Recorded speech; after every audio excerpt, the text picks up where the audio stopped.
ሰላም እንዴት ናችሁ? ስሜ ተምኪን ይባላል። የአማራ ክልል የህፃናት ፓርላማ አፈ ጉባኤ ነኝ። ከዚህ ውጪ ደግሞ በፌደራል ደረጃ የህፃናት ፓርላማ ጸሐፊ ነኝ። እንዲሁም ደግሞ ዋናው የያፕ ሜምበር ነኝ። በፕላን ኢንተርናሽናል ስር ያለው የያፕ ሜምበር ነኝ። ፕላን ኢንተርናሽናል ባዘጋጀው ገርልስ ቴክ ኦቨር ኢኒሺዬቲቭ ላይ የሰው ሀብት ልማት እንዲሁም የሲቪል ሰርቪስ ቢሮ ኃላፊ የሆነችውን ወይዘሮ ባንቻ አምላክን ተክቼ ውያለሁ። በመጀመሪያ ያደረግነው ምንድነው ወይዘሮ ባንቻ አምላክ ሞቅ ያለ አቀባበል አድርጋልኝ ነበረ። እንደጠበቅኩት አልነበረም። ቀለል ያለች አመራር ነበረች።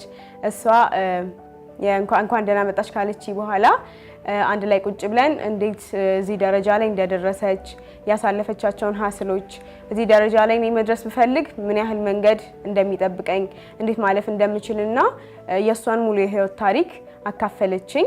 ከዛ በመቀጠል የቢሮአቸውን የ2018 በጀት ከማኔጅመንት ቲሙ ጋር የሚጸድቅበት አንድ ስብሰባ ነበረ።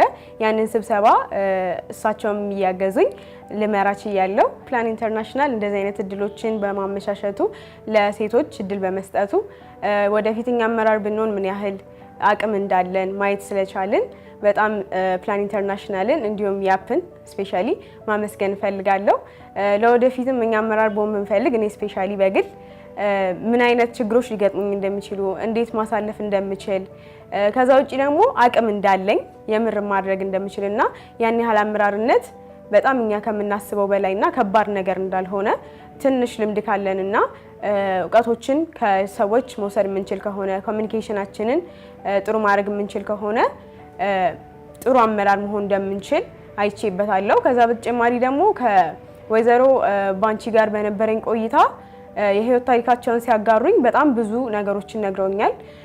ሴት ልጆች የምርም ሀስል እንደሚኖር ስልጣን ላይ ለመውጣት ምክንያቱም አንደኛ በሴትነትም ችግር ይመጣል። ከዛ ውጪ ደግሞ እሳቸው ወጣቱ ነው ስለነበረ ወደዚህ አመራርነት የመጡት በሀገራችን ለወጣቶችም ለሴት ልጆች በስፔሻሊ ለወጣቶች ደግሞ ያን ያህል እንደ አመራር እምነት እንደማይጣልባቸውና በጣም ብዙ ችግሮች እንደሚገጥማቸው እሷ እንዴት እንዳለፈችውና እኔ እንዴት ማለፍ እንደምችል ምን ያህል ቆራጥ መሆን እንዳለብኝ አስተምራኛለች።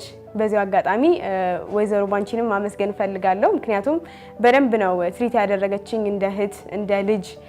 ስለዚህ እሷን ማመስገን ፈልጋለሁ። ዋናው ግን ፕላን ኢንተርናሽናል ይህን እድል ስላመቻቸልኝ በጣም ቴንኪው ማለት ፈልጋለሁ። አመሰግናለሁ።